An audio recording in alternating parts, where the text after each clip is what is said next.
Right, good morning, everybody. Welcome to... I'll switch the sound off my computer. Right, welcome, everybody. Welcome to the Planning Committee of the 6th of April 2023. If anyone's got their mobile phone with them, which I presume most people will, could you ensure that they're at least on silent and, if possible, on airplane mode? I'd like to remind everyone present that this meeting will be broadcast live on the internet and will be available for repeated viewing for 12 months. If you're seated in this room, you are deemed to be consented to being filmed, and any contributions to the meeting will be recorded and broadcast. Did you get that in the public bit? Yeah, okay. Thank you. Right, we'll go first on to apologies, please. We've received apologies from Councillor Afsar, Councillor Pritchard, Councillor Waring and Councillor Francis. And just to confirm, we're core to that. Yes. Thank you. Before we go any further, I'd like if members would please stand in a second for 1 minute. Ian Lawson was an honest, interested member of this committee and attended often, and besides that he was a lovely man. So 1 minute please. Well, don't stand, we'll just have 1 minute, please. Please have silence. Thank you.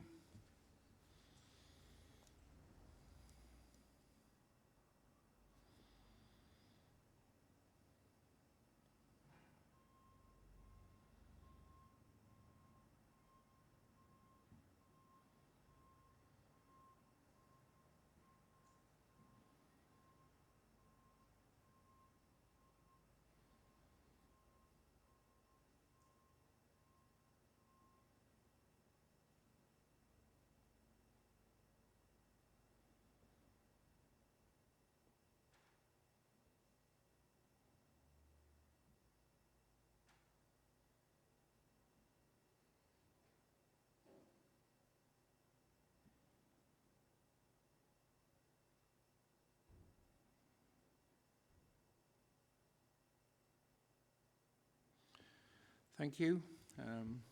And wherever you are, Ian, I'm sure you're watching what's going on. On a happier note, could I welcome Caroline Trowbridge? She has got some limited experience on the borough on planning. I don't know how long you've been on Stafford Borough, but welcome to the committee. It's obviously completely different agenda. But you will enjoy it. Thank you. And we'll move on, please, to item number 2, which is declarations of interest in accordance with Standing Order number 16. Have we got any declarations of interest?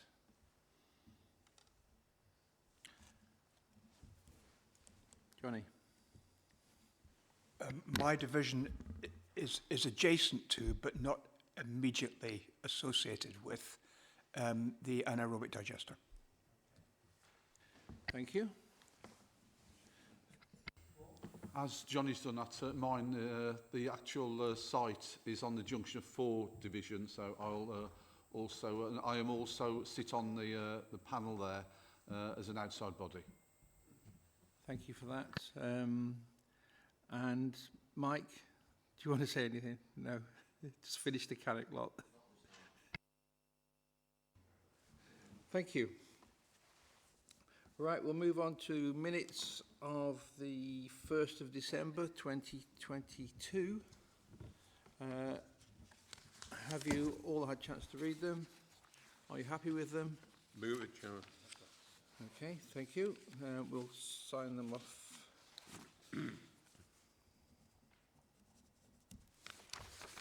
Kirsty. Thank you. And we'll start with applications for permission with application 4A, which is by Wood Farm Golf and Leisure Limited on land off Bursnips Road, Essington. And I presume Davey's taking this one. Thank you. Thank you, Chair, and good morning. I'll give some background to the application first. It's a planning application that relates to a golf course in Essington. Planning permission was granted by South Staffs Council in 2008 for the development of a nine-hole golf course and also the importation of waste. Planning permission was then granted by the County Council in 2016 for the importation of inert waste to facilitate an extension to that golf course. Planning permission was also granted at roughly the same time by South Staffs for the change of use to allow the use of the land as a golf course.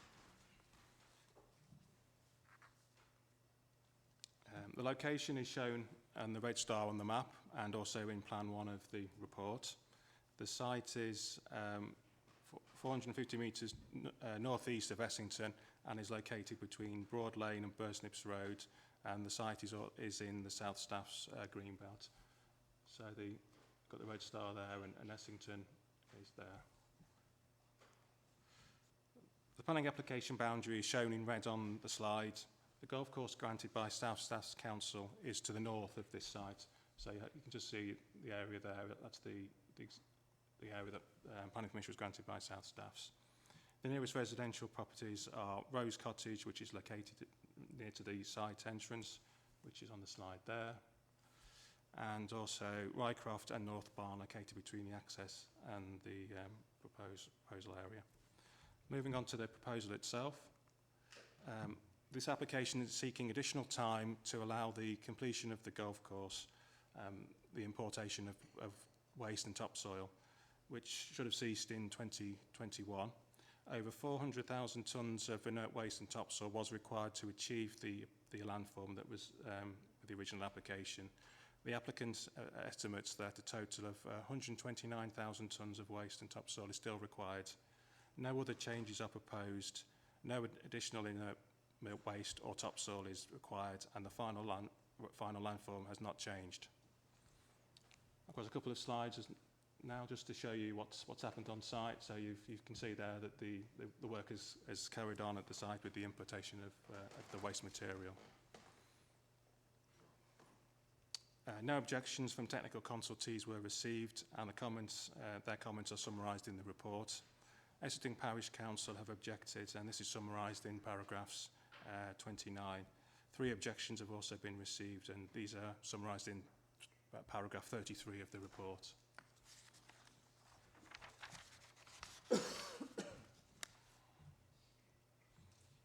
Paragraphs 40 to 90 of the committee report covers the key issues, and I'll go through the main points.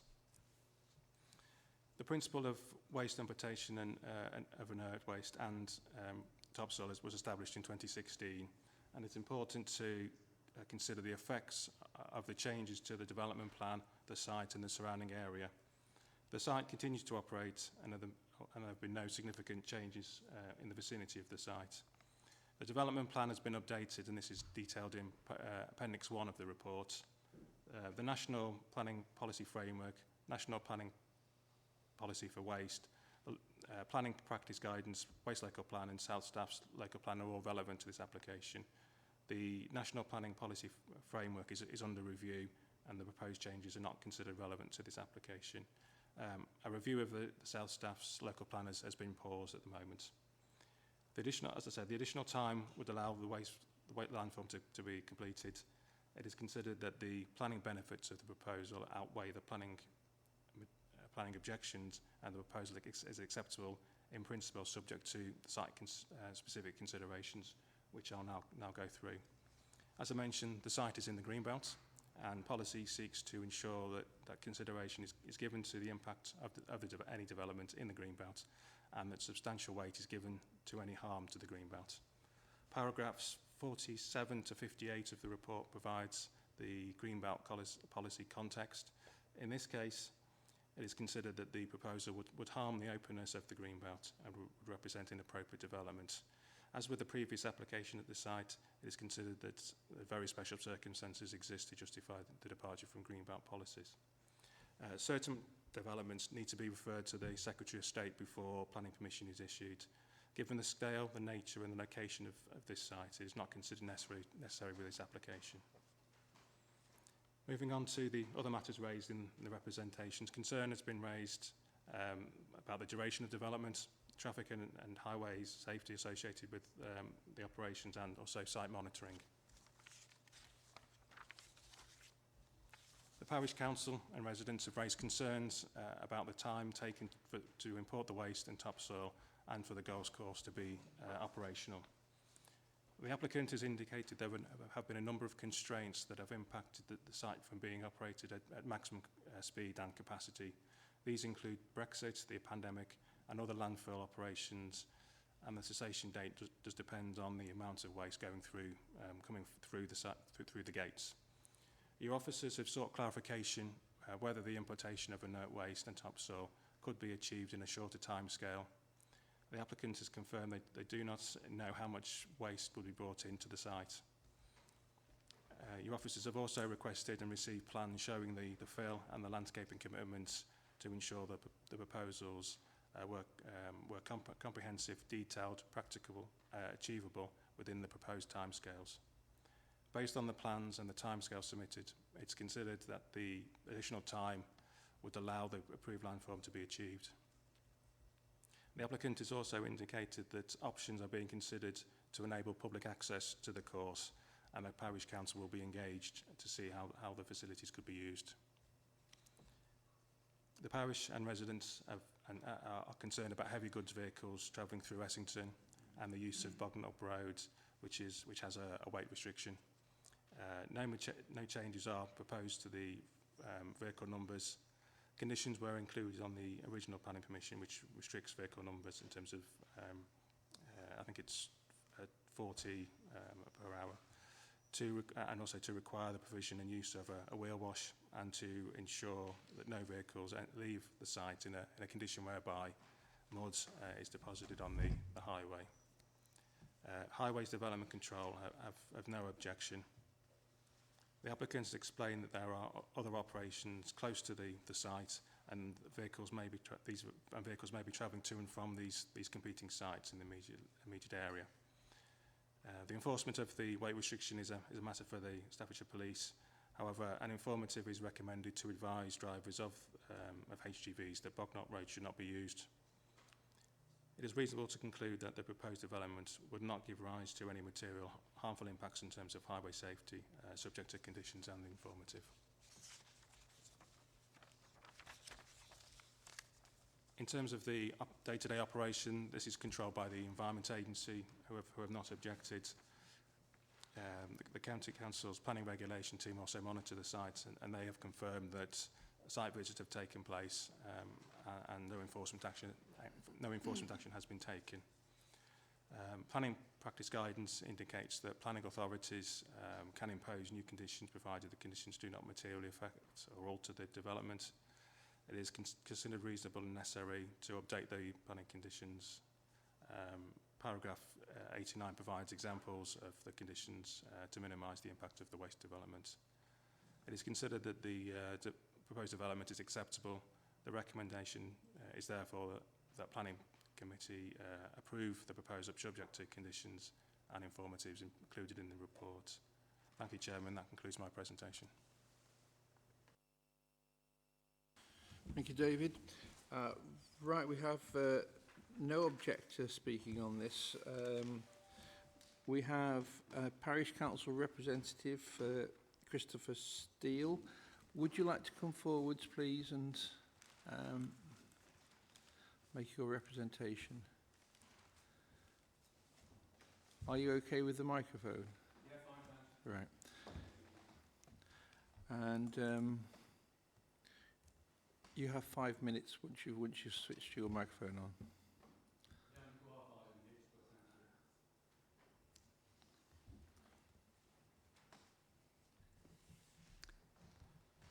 On behalf of the residents of Essington, thank you, Chair and members, for this opportunity to speak at this planning committee. In broad terms, reluctantly, we are not intending to oppose the recommendation to approve subject to various conditions. However, we would like to make the following comments. The date of the 15th of May 2024 for the cessation of the importation of inert waste should be strictly adhered to, and under no circumstances should it be allowed to overrun. This seems rather generous when one considers that under the granting of planning permission for Phase 2, this should have ceased on the 14th of May 2021 anyway. Assuming a few more years to seed, plant out, etc. to complete Phase 2, and that would be a total of a full virtually 20 years to actually open the golf course. A far cry from the original promises of a course up and running in 2 to 3 years.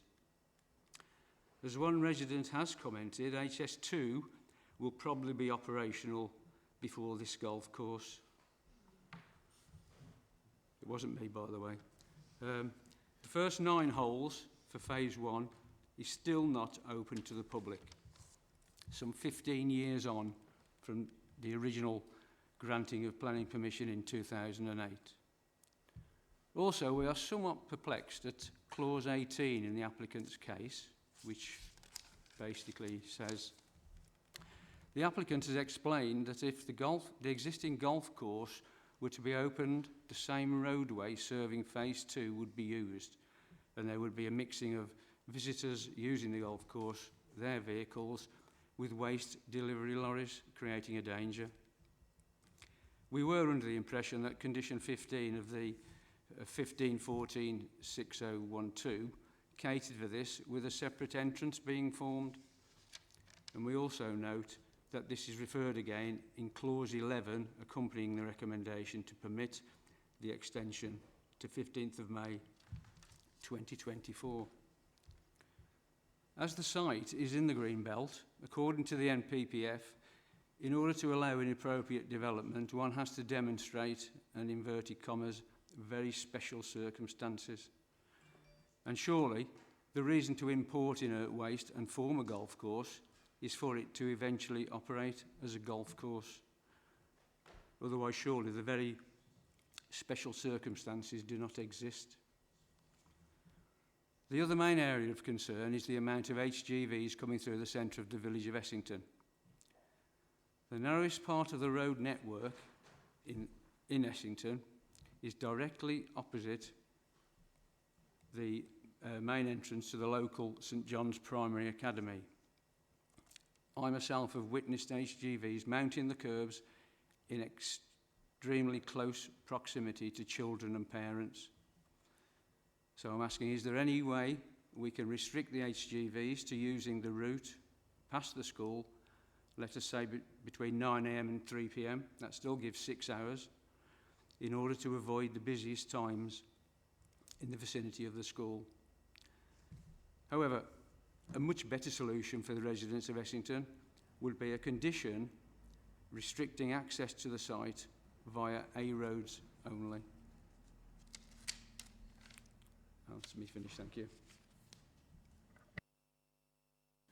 Thank you very much. We have no speaker as a supporter, but there's 2 local members, Councillor Williams, Councillor Bernard Williams and Councillor Perry. I understand that Councillor Perry, there you are. Can you hear us, Kath? Yes, I can, Chairman, thank you. Oh, we can hear you. Sorry, I'm not shouting. Would you like to make your presentation? Thank you very much, Chairman. As one of the local representatives for this division, first I'd like to thank you, Chairman, the Chairman of the Planning Committee, for allowing me the opportunity to speak on this issue.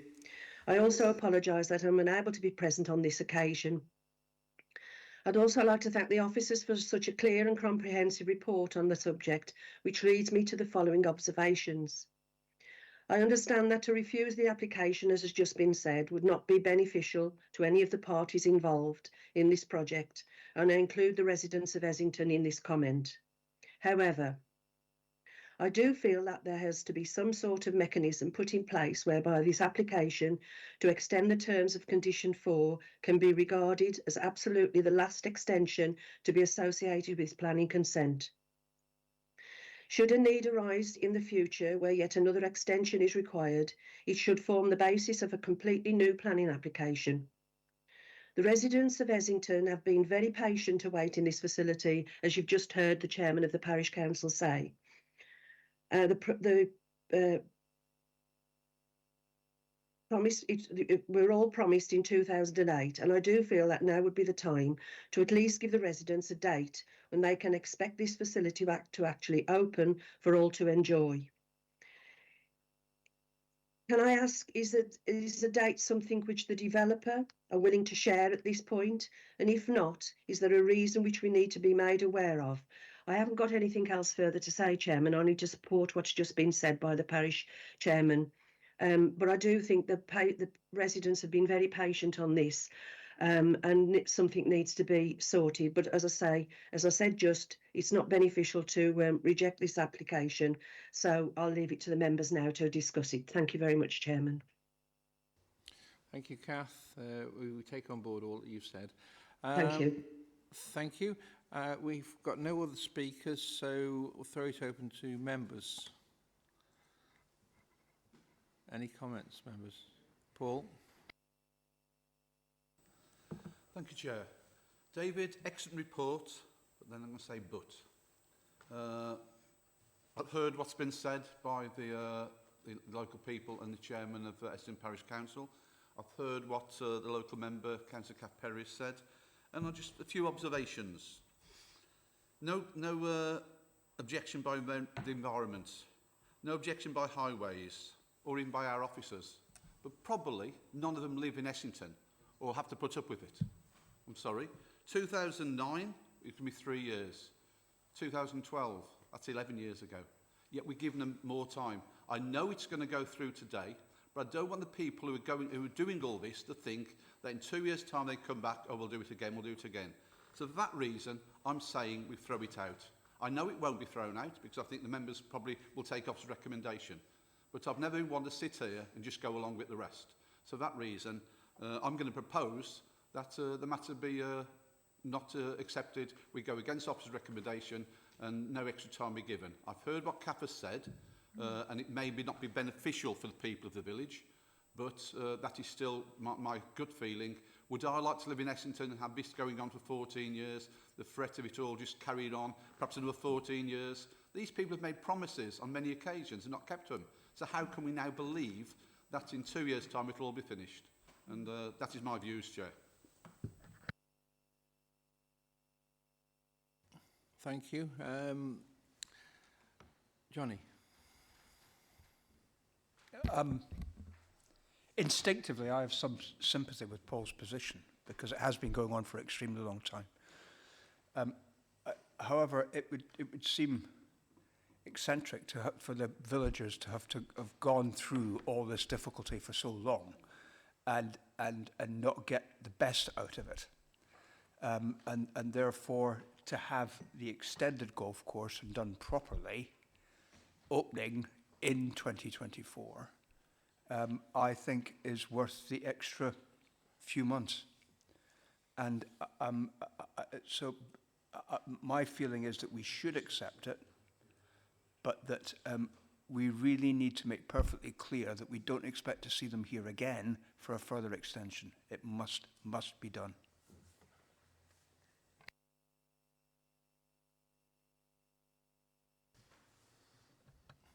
Caroline? Thank you, Mr. Chairman. As I'm new to this committee, may I ask a question? Is it possible to put an end time on? Because I don't know how we can put pressure on developments to be finished in a certain time. Would they know if they're going to get the soil in? Would they know if they're going to get the workmen available? I just would like a bit of guidance from one of the officers on, is there a way to do an end time? Before we go to the officers, could I ask David to speak? Chairman, can I just... I think as a committee we're going to have continuous problems on the availability of waste materials to go into the quarries for the completion of the reclamation of quarries. this is, to a degree, the difficulty of obtaining the volume of waste that's needed, suitable waste to be able to complete the development. And I think we're going to have this problem across many, many quarries that won't be able to complete in the times we have set them. And so I think this is just the tip of the iceberg. We're going to have a lot more of these. So I really would move acceptance of the application. Philip? Yeah, thank you, Chairman. I have sympathy and with Councillor Snape's words that he said, and I see where he's coming from. But then I look at, I mean, I'm not from Essington, but I do represent a rural area of Staffordshire. And my concern is, I mean, okay, so we've only got 12 months really, extension. So it's not 2 years, it's 12 months. So, but if we don't agree today to give that extension, and if subsequently they don't get the landfill done in 12 months' time, what will happen to that land? And, I think that we need to support this application today, and we need to be mindful that it might come back to us in 12 months' time. And I'm sorry for the residents of Essington, but I think the bigger picture is what will happen to this land? We've waited so long now. When we're near the end, perhaps we should give this company the chance to prove what they said they were going to do, and let's hope that they do. But I think that if it comes back in 12 months' time, we need to perhaps look at it in a different light. But we have to give them the opportunity to do it, because it so worries me about environment that what will happen to this land if we now don't complete what we've started. Thank you. Thank you. Okay. Yeah, I have sympathy with Councillor Snape on this one. Putting in context, I wasn't old enough to stand for this council when this application started. So it's been a rather long time, and I don't, the excuses list of Brexit, pandemic, no. It's been long enough. I actually have been to Essington quite a few times because I spent a lot of time on the West Midlands boundary. So I know that residents are not exactly happy with this application. But I also think that we have to get this over, and that we have to deliver something here. And I'd also support the fact that we have to have a time limit, because I think it's been long enough. I think that the longer this goes on, the more and more I get suspicious about true intentions of the application. I think that this is an application that should have been done a long time ago. I think that we need to hold conditions. Sadly, I think we will have to permit this until the next one. But I think at the next meeting we need to seriously consider whether the application is ever going to be doing it. And that's what I've got to say on that one. Thank you, Tom. Richard?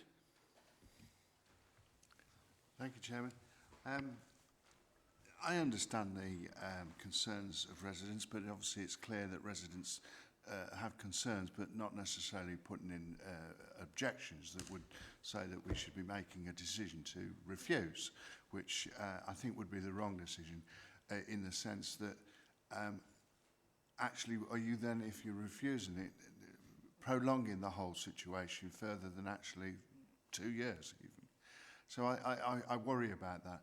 I was wondering, in terms of the point that Kath Parry made, was that in time, perhaps if they don't get to the point that they do, with an extension, that they do not finish and they apply for an extra time, in the opinion was that perhaps a full application is submitted as fresh. I'd like clarification on that, because I'm not too sure I would see any benefit from that. Again, it could probably delay things, and so I'm very mindful to agree that we should be approving this application. I think the blight has been long enough. The blight will continue if we possibly delay it even further, and whether there's a right from the applicant for a non-determination on this particular application. We could lose control of it where we do have control at the present moment. Mike? I think the real comment that I wanted to make has actually been made, Chairman. For me, I think we're at a point of almost no return. I think it's right that we pass this today. However, and there's for me, I'm interpreting maybe communication is not good between the developer and local residents. We do need an end date. And for me, again, going back to Councillor Kath Perry, she made the point, when do we say no to extensions? So for me, if this is in our remit today, we could press the applicant to make him or them aware that if they come back, we want a new application. But I genuinely hope that we're on the final run-in to completion, because it is a long, long time. We're almost over a decade out. Thank you, Chair. Paul. Thank you, Chair. Can I ask office, are we allowed to do that? Is that in our power to put a condition that if it comes back again in 12 months, whatever it is, that it has to be a new application? Right, I'm going to go to the officers in a second. Just very quickly for me, my question is supporting the parish council. Is there any conditions or further conditions to cover the travel of HGVs through Essington? I think there's some concern about the school in particular. You've got a range of questions there. Thank you. Thank you, Chairman. I'll just pick up on the point that's been made a number of times about the need for a fresh application if they don't complete by May 2024. Well, this is a fresh application. Now, they would have to apply again, exactly the same in the future. That's what they would have to do. It would be a Section 73 application. That's to vary the permission, the condition that specifies the end date at the moment. They would apply again. You've seen from the evidence that we've obtained that they have made progress. You've seen that phase 1 is already constructed and is sort of maturing as a golf course. It hasn't been open to the public. Partly the reason has been explained is that it's a shared access, so the lorries are driving in through the same access. I think the other factor probably at play here is that it would need a clubhouse to support the golf course, and a clubhouse costs money. They have permission to build a clubhouse, but they haven't built it yet. I think David's found out, he's seen in the recent past that the golf course has been put up for sale. So obviously I think it's obvious they want, from my point of view, that they want to finish the job. They want to market it and put it for sale. So, you would have thought the first half, the first 9 holes, will have reached a standard pretty soon where it can be played. And then if somebody buys it that then wants to invest and build a clubhouse, and then the second half comes along, matures and what have you. So, you can also see that they have got material in. They've got about 130,000 tonnes to go. The finish line, you might say, is in sight. There are issues with, as being pointed out, with competition from other sites in the area to get material. It relies on the economy generating that material from development going on, those sorts of things, and there are competing sites. So all these factors come to play. There is an end date. There's a possibility that they might not achieve that end date. We've got information, we've got plans to show a programme so we can monitor progress and we can keep that under review. If they don't achieve it, then obviously we would be asking for an application. We'd ask them to find out how much more time they need. If they don't achieve it, we'd hope it would be close. If it's not, then obviously the committee would have an opportunity, if it comes to committee, to review that and say, no, enough's enough, or can the plans be changed to modify the need for material. So all of those things put together is why, as has been pointed out, we're near the finish line, but and why we feel it's, we want to recommend approval to get the job done. And they would, in any event, require a fresh application if they wanted more time, in the same way that this application has been submitted and dealt with. So there would be an opportunity to consider that at that time. As far as the traffic concerns go, we've had no objections from highways. We've not particularly had objections specifically that have been mentioned today. These are fairly new, mentioning the school and what have you, that haven't really come to our attention before.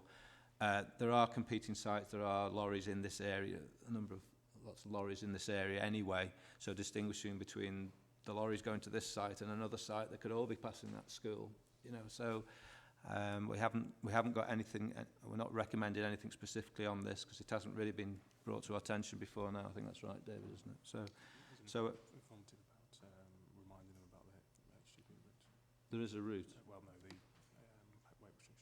Yeah, there are weight restrictions in the area, and one of the informatives we've put in the that's in the permission reminds them of that. Obviously, that's a police matter if the lorries don't comply with those weight restrictions, but there are existing restrictions in the area on lorries that control all lorries in the area. So, Chairman, I hope that's of some assistance. Thank you. I think it's one for Essington Parish Council to pursue their local member on. Is there any other comments to be made? Jack. Thank you, Mr. Chairman. I just wanted to echo the words of other councillors here, and the parish councillor, and although I will accept this today, I'm unlikely to accept any further extensions in the future. Thank you. Thank you. Now, we've had a proposal from Councillor Snape to refuse. We haven't had a seconder. We've had a proposal from Councillor Smith to pass it, to go through the agree with the officer's recommendations. We haven't had a seconder. So can we have Johnny McMahon as a seconder on this one then? This is to pass. I'll withdraw my proposal and just vote on the position. Okay, thank you. Could all those who agree with the officer's recommendation on this application please show hands, please? So that's however many in agreement? 1, 2, 3, 7. 7 in agreement, and 8, and myself 9, and those against just 1. So we'll go with the officer's recommendation on that one. Thank you all very much for informed discussion, and we'll move to item 4B, please. And this is an application by Biffa Waste Services Limited at the Populous landfill site, and it's the anaerobic digestion facility on Litchfield Road at Cannock. This is you again, David. Thank you. Thank you. Thank you, Chairman. The AD facility at Poplars was first granted planning permission in 2010. The latest permission was granted later on in 2014. The facility accepts food waste, which is broken down in the absence of oxygen to produce biogas used to generate electricity and digestate. The application is to amend the existing planning permission, and it's detailed on the slides, and I'll go through the conditions in a minute or two. Due to the nature of the application, it's considered appropriate for the planning committee to make a decision on this application. The facility is located in Cannock and is shown on the red star on the slide, and the site is in the South Staffs Greenbelt. The M6 toll is to the south of the site, so obviously the red star there. The site boundary is shown in red on this slide. The landfill site is edged blue, and the household waste recycling centre run by the County Council is to the north of the AD facility.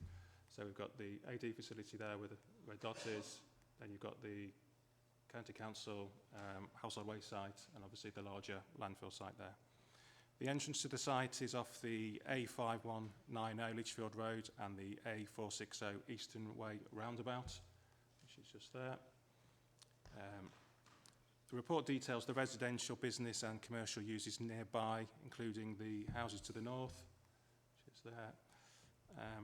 The West Midlands designer outlet and Kingswood Lakeside. So we've got the West Midlands outlet there and the Kingswood Lakeside business area there. Moving on to the proposal, there are 4 different parts to it. The applicant is proposing to change the site layout, including the construction of an additional digester tank. The tank would be located next to the existing tanks and would measure 90 metres in height. The tank is required to ensure that the operating capacity can be maintained during periods of maintenance. Coolers located adjacent to the main building would be relocated near to the digester tanks, and this is also to ease maintenance. A large gas container would be installed in the same location as an existing container, and would measure 11 metres in height. I've included a plan which I'll go on to, which will show the features I've just described, and that'll be on the next couple of slides. So the second part to the application is the AD plant is a temporary facility and a link to the operational landfill site. The applicant wants the AD facility to be a permanent facility, including all the existing buildings. Moving on to the third of the points there, the applicant has confirmed that a liquid-like farms slurry is produced, which is a digestate, and this would be exported from the site for use as a soil enhancer on agricultural land. The last point there is a revised surface water management drainage scheme. It's been submitted, which reflects the changes to the site layout. So this is the existing site layout with the red line and the household waste site next to it there. So this is the amended layout that's been proposed by the applicant. So we've got the gas container there, the digester tank, which is next to the other tanks there, and the coolers, which is in that location there. So this gives members an idea of the elevations of the site. So the top elevation is the existing with the gas container there, and then you've got the proposed one of the proposed elevations, and that's the gas container. The third is the existing one of the existing layouts elevations, and then you've got the digester tanks next to it. So this is a photo of the anaerobic digestion facility as it is. This was taken from the landfill site across towards the houses in the distance there. We've got the landscaping along the boundary there, and you've just got the household waste site there. So this gives an idea of where the digester tank is, or would be, sorry. So I'll go back. So that's the location just there, next to the others. And I mentioned the gas container, which is that balloon shape. So the proposal is to replace that with a slightly bigger container. But as you can see from the slide there, you've got the large reception building next to it, and that's the gas balloon, gas container there. No objections have been raised by technical consultees, as reported in paragraphs 32 to 46 of the report. No representations have been received. Councillor Thompson has stated that who's local member, has stated that it would be good for the AD facility to have the same end date as the rest of the site, and has raised concerns relating to the safety of the facility following the cessation of landfilling and the restoration of the site, including access and also the odours when the operator cleans the AD facility.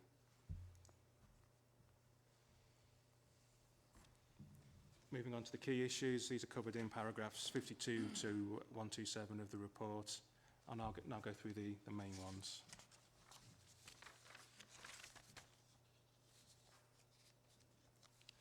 The current operations are carried out in accordance with the 2014 permission, and as with the previous application, it's important to consider the effects of the changes up to the development plan, the site and the surroundings.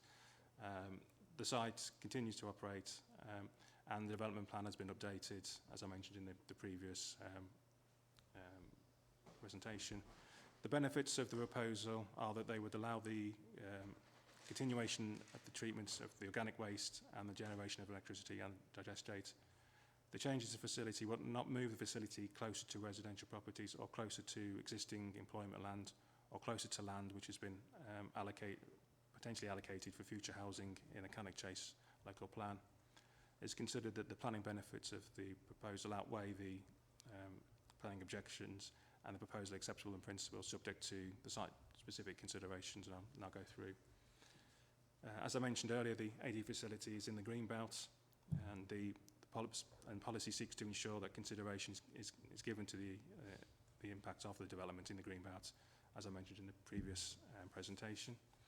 Paragraphs 73 to 88 of the report provides Greenbelt policy context, including in relation to the previous application to the site.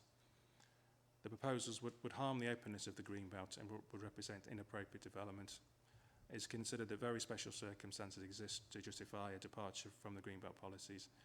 These are detailed in paragraphs 83 of the report, and Cannock Chase have no objection to the application. In my previous presentation, I indicated that certain inappropriate developments in the Greenbelt need to be referred to the Secretary of State. Due to the scale, nature and location, it is considered that the County Council should refer the decision to the Secretary of State before issuing a decision. The date of the removal of the AD facility is currently linked to the operation of the landfill site, and the current planning permission has no prescribed end date.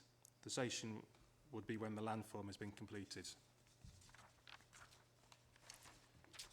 A planning application was considered at the December Planning Committee to vary the landfill permission. The committee accepted the recommendation to permit subject to a 106 agreement. This application included the confirmation of the end date for the landfilling and restoration, which will be 19 years. This permission has not yet been issued. The 106 hasn't been signed. When the application was originally considered, the AD in 2019, it was considered that the AD facility should be temporary and linked to the lifetime of the landfill site. The applicant has stated that the AD facility should be retained as it is a strategically important landfill site, treating organic waste that will be landfilled or transported over significant distances for treatment at alternative facilities, and would also generate energy from a renewable source, reducing reliance on fossil fuels, and replacement capacity would not be needed elsewhere. The applicant concludes that the retention of the AD facility and the proposed amendments to the existing site infrastructure would have negligible impacts beyond those already experienced and previously assessed. The AD facility provides a large-scale facility for the treatment of up to 120,000 tonnes of food waste. It is a strategic facility in Staffordshire and the wider West Midlands area. The facility is ideally placed given its capacity, location and transportation links for the treatment of food waste. The Environment Agency and Cannock Chase have no objections to the retention of the facility. A condition is recommended if the operations of the AD facility permanently ceases, then it should be removed. It is considered that the planning benefits of the retention of the AD facility beyond the lifetime of the landfill site would outweigh the material planning objections subject to conditions. Planning policies detailed in the report seek to ensure that developments are high quality and should not give rise to material harmful impacts, except where material planning benefits outweigh the material planning objections. The proposed changes to the AD facility are within the existing operational area, would be similar and compatible with the existing infrastructure, and would be screened by the existing landscaping. The County Council's Environmental Advice Team and Cannock Chase District Council have no objection. It's considered appropriate to include similar conditions to the existing to ensure no additional buildings are installed, that redundant vehicles are not stored on site, and to ensure the maintenance of the facility and that the new structures are similar to the existing.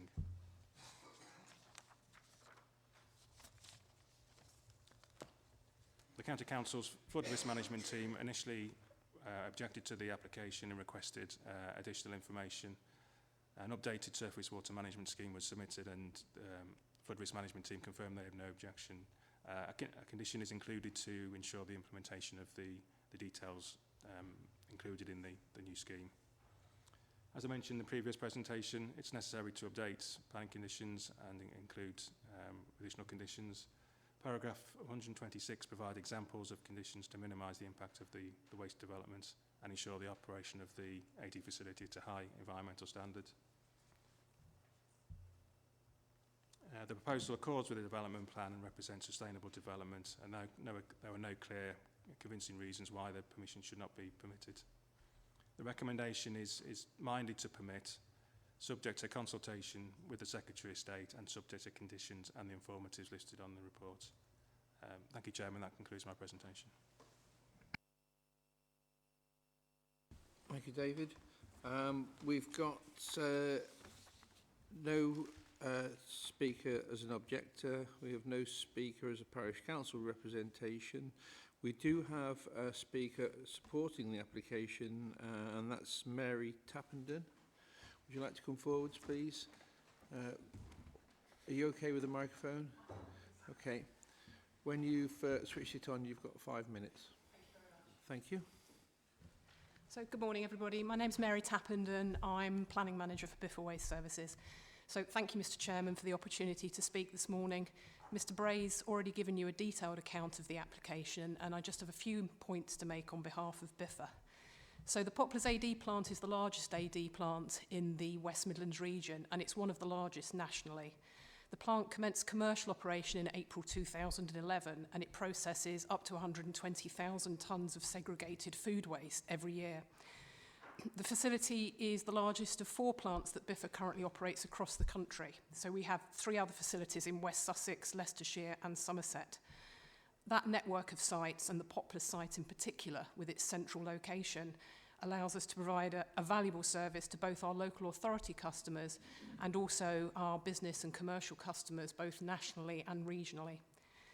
The byproducts of the AD process are a digestate material, which is basically a fertiliser that's exported for use on agricultural land, and a biogas, which consists primarily of methane, which is used to generate electricity.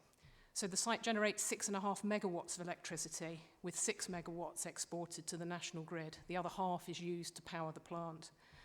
The adjacent landfill site, it's important to note, also generates 6 megawatts. So overall, the Poplars facility is exporting 12 megawatts of electricity, and that is actually more than enough to power the whole of Cannock and most of Cannock district. So the plant is very important as a source of power as well. So we're seeking to make a number of design changes, principally because the plant has been operational, as I say, since 2011, so it's the right thing to do. The most significant change is to add a 6th digester. And I would stress that this doesn't mean we're seeking to increase the size of the plant. The throughput will continue to be controlled through the planning and through the environmental permit at 120,000 tonnes per annum. All the new tank does is it improves the efficiency of the plant and the biogas production, and it enables us to move the process between tanks so that we can maintain the plant without taking it offline. So speaking more generally, the UK generates 19 million tonnes of food waste each year, and nearly half of that is from the food production sector, so it's an enormous amount. Much of the food waste currently is unsegregated, goes in with residual waste and is deposited into landfill sites, or at best goes through energy from waste plants. Whilst many landfill sites recover methane and generate electricity, and obviously energy from waste is better than landfill, this is still not the most efficient way or the most sustainable way to deal with food waste. The government is very supportive of AD for dealing with food waste, and the 2021 Waste Management Plan for England includes 5 strategic ambitions, one of which is to work towards eliminating food waste from landfill by 2030, and that's only 7 years away. So, surprisingly. The application is looking to secure the future of the Poplars plant. So the 2021 Environment Act sets out that local waste collection authorities, within the next 2 years, will be required to provide separate weekly food collections from households. This waste will need a home, and Biffa is currently working on a county-wide treatment solution that we can offer to the Staffordshire districts to use the Poplars plant to process their segregated food waste.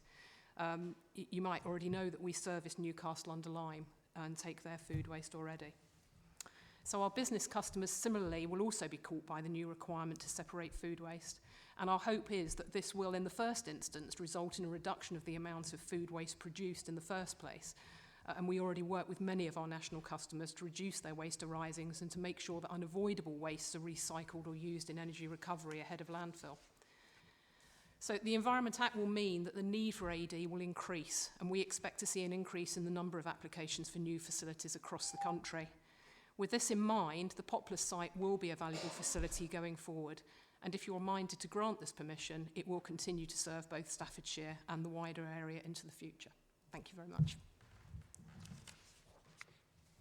Thank you.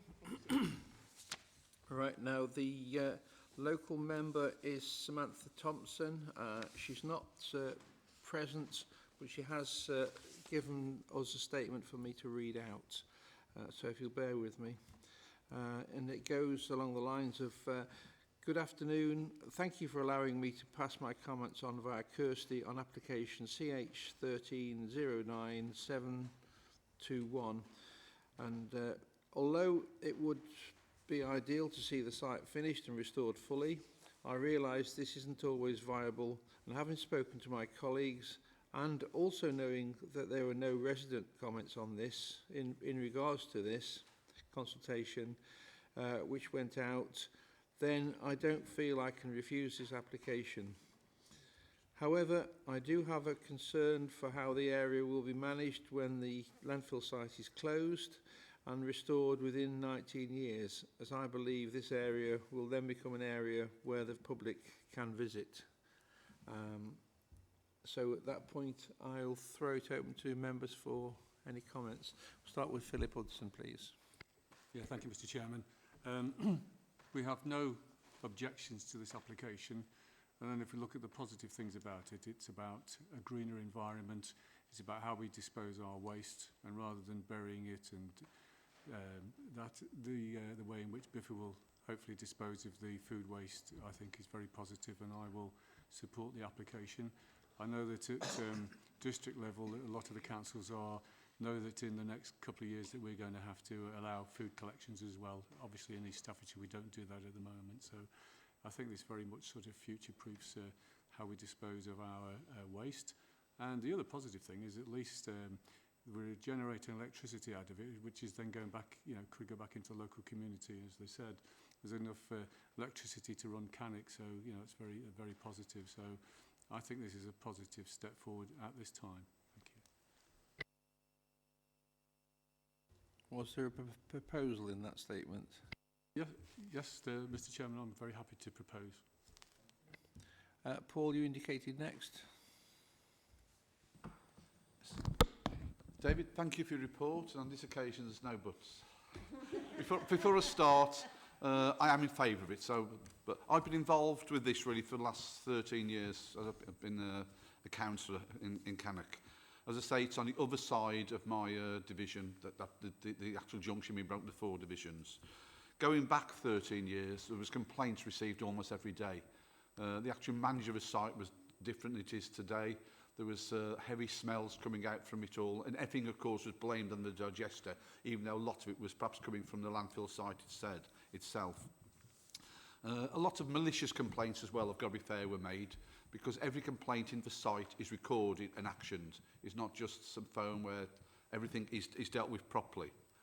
As I say, this new management went into it. More digesters have been built over the years. One of the big complaints I was receiving was that methane smells. Well, methane doesn't smell. It's an odourless, clearless gas, really. That's why it can be a killer. But there's never been an issue with that. Everything is well tested. There's daily testing. 3 or 4 years ago, might have been 5 years ago, the council of this committee, we had a visit to the site, if you remember, and we went round in trucks and stuff and went all over the site. And we had a couple of hours in the digester itself, and it was open, we smelt it, and it showed us really how well the site does work. The only issue I ever have with it is to dispose of the waste from the waste site. It goes by tractor and trailer all over the county to agricultural places. And a lot of the way it's driven is very, very poor. But that is not an issue for us, that is an issue for the police, as David said about the previous application. And I do tell residents to make, if you need to video these tractors the way they drive, at very high speed, ignoring red lights, etc., it is a police matter. Let the police know, not put it on the staff's app. So really, there's not a lot I can really say. I'm in favour of it staying afterwards. You hardly know it's there as a local resident. I've got to be honest. At one stage, I was getting 3 or 4 complaints a week. Now I don't think I've had a complaint for 3 years. So that is how the site has changed, really. So if Councillor Hudson's proposing, I'll gladly second it. Thank you. I've got Johnny McMahon and then Mike Sullivan, if you want to. As the presenter made quite clear, this is the largest one in the West Midlands. We're in terms of our commitment to net zero as a county and to dealing with the climate agenda, we've got a huge amount to do, and this is a significant contribution. You know, to be able to keep the lights on and to keep the heating on in the whole of Cannock and more is quite substantial. And therefore, I'm hugely in favour of this. Notwithstanding Councillor Thompson's objection, but not objections so much as concerns about whether it outlives the landfill, we currently have an excellent relationship, as Paul made clear, with Biffa, and I expect that will continue. And in the light of that, I think it should run its course for as long as it needs to. So I'm hugely in favour of this. Thank you. Thank you, Chair. I purposely didn't make a declaration of interest originally because I was involved as a local councillor in 2010, and I saw from the very first phase of it going in, the trials and tribulations, and the shock, I'm going to say, because the visibility of those, the original ones going in, did concern local residents across the road.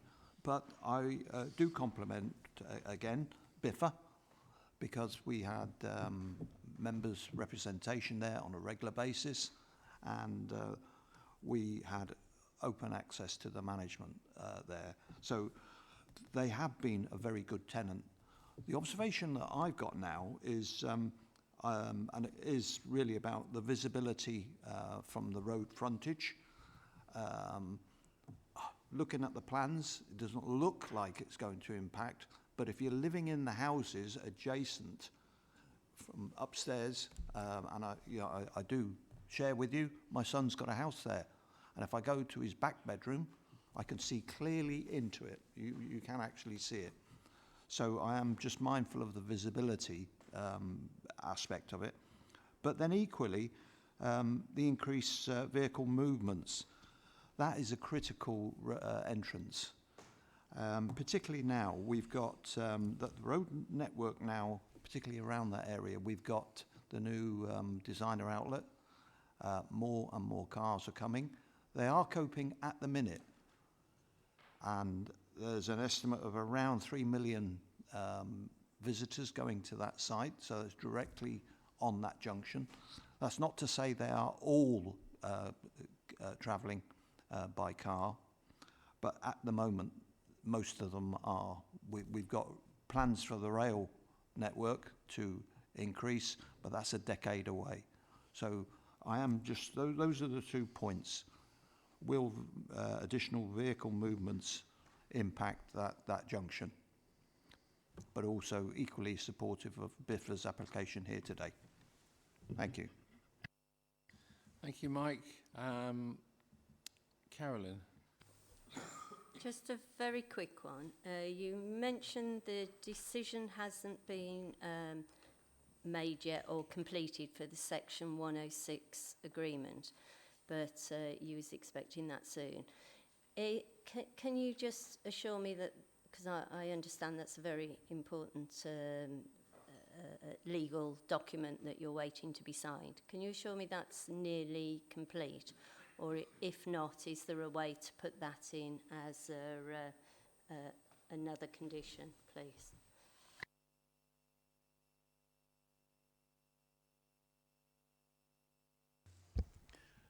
Regarding the legal agreement, that's been dealt with by a colleague of mine, and I would expect that that can be finalised and agreed within the next 2 weeks or so. 2 to 3 weeks, probably.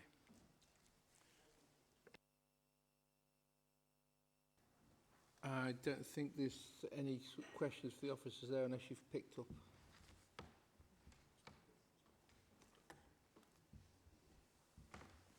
Other than to say that obviously there's no increase in traffic generated by this facility, and I acknowledge there's a lot more traffic in the area, particularly the designer outlet and what have you, but this proposal won't change that in any way. The key point with this application is it's to make the facility permanent, and I think that was the main reason we brought this to committee, because it's in the green belt and we want the committee to make that decision for it to be permanent. Previously, or currently, it's tied to the life of the landfill. So I think that's an important one, but I think the point that's been made and the point that was recognised by officers, it's an important facility for the area, and that's why we, those are the things in favour of it. Johnny. This may not be within the gift of the committee, but it's just occurred to me, if we were to agree to it being permanent, can we say it's on condition of the fact that that BIFA follow the science, keep up with the technology, such that this remains a state-of-the-art facility as new technology comes on board? Because we want this to be the best it possibly can be for obvious reasons. Maybe it's not our gift, I don't know. I think I know the answer, but I'll give it to the officers, that one. It isn't really in our gift, but what it is actually more of an environment agency requirement, best practical environmental option, I think it used to be called. I don't know, Mary, if it still is, but the environment agency wants to make sure the standards and the technology and the management side of it, that it's licensed by them, so permitted by them. Okay, I've got, if I remember rightly, Philip Hudson has proposed that we accept the officer's recommendation, seconded by Councillor Snape. Could we have a show of hands, please? Okay. All right, thank you. So that has been passed. I'm going to suggest we have a 5-minute comfort break to keep us alert. Back here at 15:15, and we're starting whether you're here or not.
Okay, thank you for coming back at the allotted time, and we've all made it by the looks of things, so well done.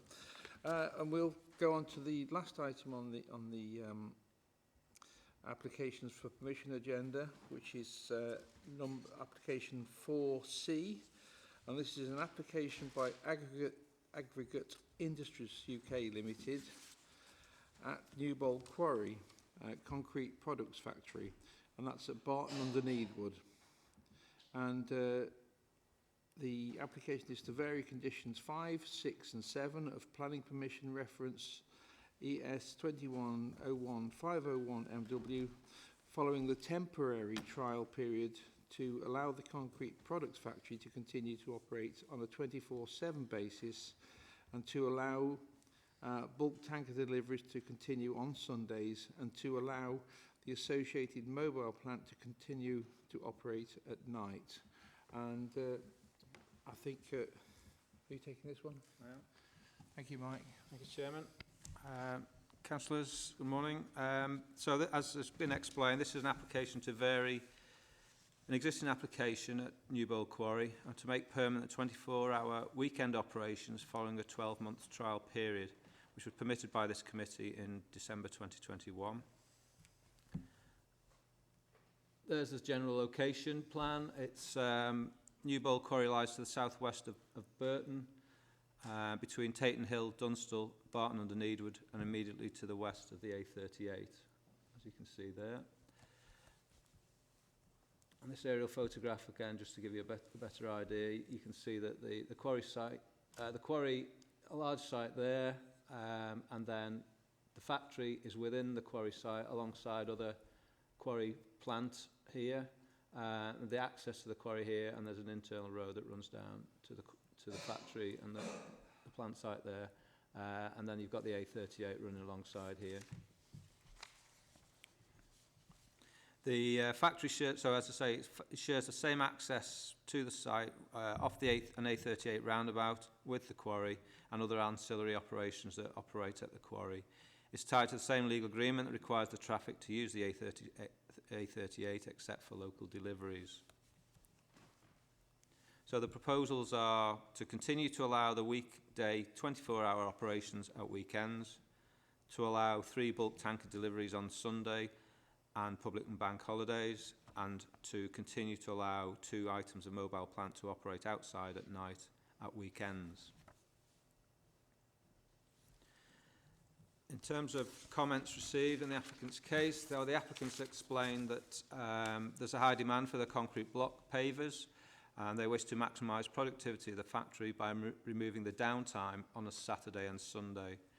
The applicant also contends that the noise monitoring during the trial period has demonstrated that the site can continue to operate at night, at weekends, without causing complaints.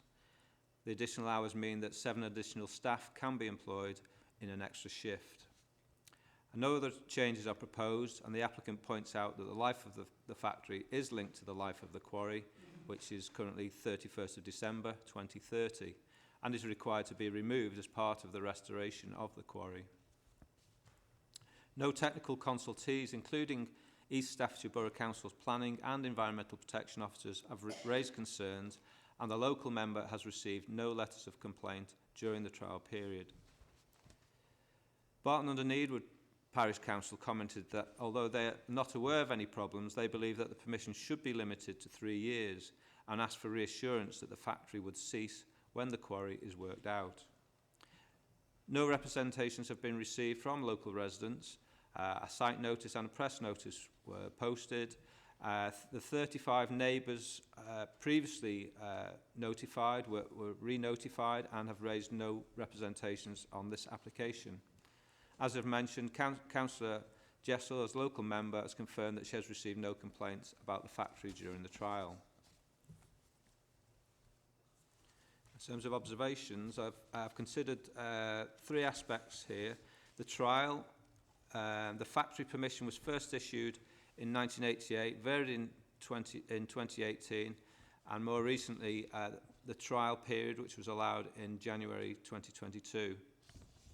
The factory already operates 24 hours per day, Monday to Friday, and has conditions to control noise, lighting and to limit the use of mobile plant outside after 7 p.m. The results of the noise monitoring during the trial period were submitted in support of the application and have been checked by the AHO at East Staffordshire, who has no objections. The second part of the considerations relate to the Parish Council's request for a temporary three-year permission. So that given that the trial period has confirmed that the factory can operate below background noise levels during the night at weekends, and there have been no records of complaint, it is considered neither reasonable nor necessary to limit the permission to 3 years. The parish also asked for confirmation that the factory would be limited to the life of the quarry, and as I mentioned earlier, the permission is limited to the life of the quarry, and there's no reason to change that. The third consideration is the need to review and update the planning conditions. So as this is a Section 73 application to vary the conditions of the current plan of permission, it is also appropriate to review and update them where it is considered reasonable and necessary. Therefore, in addition to the changes to the operating hours as proposed, the tanker movements and the outside operation of plant, it is the only other recommendation is that the noise monitoring scheme that was previously approved for the trial period be incorporated into the new permission. So overall, this is concluded there's no clear or convincing reasons to indicate that planning permission should not be granted.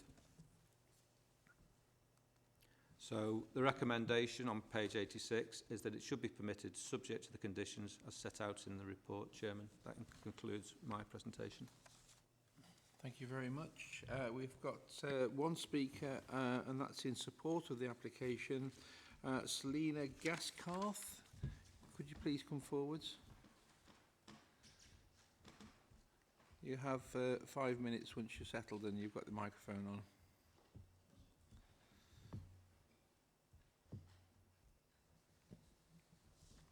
Good morning, Chair and members. My name is Selina Gaskarth from Heaton Planning. I'm the planning agent working on behalf of Aggregate Industries. For many years, the concrete products factory at Newbog Quarry has operated on a 24-hour basis during the week. But in January 2022, planning permission was granted to allow the factory to operate on a 24-hour basis, 7 days a week, for a 12-month trial period. During this trial period, noise monitoring was carried out to confirm whether the factory could operate on a 24/7 basis without giving rise to unacceptable noise levels at neighbouring properties and businesses. Noise monitoring was carried out on 7 occasions during the trial period and concluded that the dominant noise source at the nearest properties to the site was the nearby A38 road, even during the evening and nighttime periods. The noise monitoring reports concluded that noise associated with the operation of the factory on a 24/7 basis was not generally discernible above the road noise and was not giving rise to unacceptable noise levels. The Environmental Health Officer has also confirmed that there have been no records of nuisance complaints either during the 12-month trial period or the previous 7-year period. The 12-month trial period has now ended and the applicant wishes to extend the 24/7 working for the remaining life of the site, which is either until 31st of December 2030 or within 12 months of the cessation of mineral extraction at the quarry, whichever is sooner. This application also seeks permission for the use of up to 2 items of mobile plant outside during the evening periods and for up to 3 HGVs to enter the site on Sundays to deliver bulk cement powder. As has already been mentioned, the 24/7 working has allowed the factory to create a 4th shift which employs an extra 7 staff. 24/7 working also allows the factory to respond to increased demand for its products, which was difficult to achieve when the factory had to close over the weekend period and resulted in unacceptable delivery lead times. Concerns have been raised by Barton and Needwood Parish Council about the timescales for the 24/7 working, and I hope that this issue now has been clarified. The factory will cease to operate at the end of 2030 or within 1 year of mineral extraction ceasing. The concrete products factory operates to high environmental standards, and the factory is certified to the ISO 14001 environmental management system. Both the EMS and also the factory's approved noise monitoring scheme include documented complaints procedures which ensure that any complaints are promptly investigated and, where necessary, mitigation measures are put in place to ensure that the issue does not recur. The factory manager is responsible for ensuring that any complaints are properly investigated. Issues relating to the factory are also discussed at the Newbold Quarry liaison meetings, which provides a further opportunity for any issues or problems to be raised. In summary, we support the recommendation for approval of this planning application and respectfully ask the committee to grant permission subject to appropriate conditions. Thank you. Thanks. Thank you very much. Quite a simple one. Open it up to any questions or comments. Richard. I think it's more of a comment because obviously I see there's no clear reasons for objection within the application. But I am a little bit concerned in the sense of the timing of it in terms of the lifespan of the works of 2030. And I know that probably what I'm about to say probably doesn't have an impact on the application, but it does in the context. With the announcement that HS2 is being stalled effectively for a period of 2 years on phase 2A, it makes me wonder whether actually we will receive an application to extend the lifespan of this quarry, assuming the materials are still there to be quarried.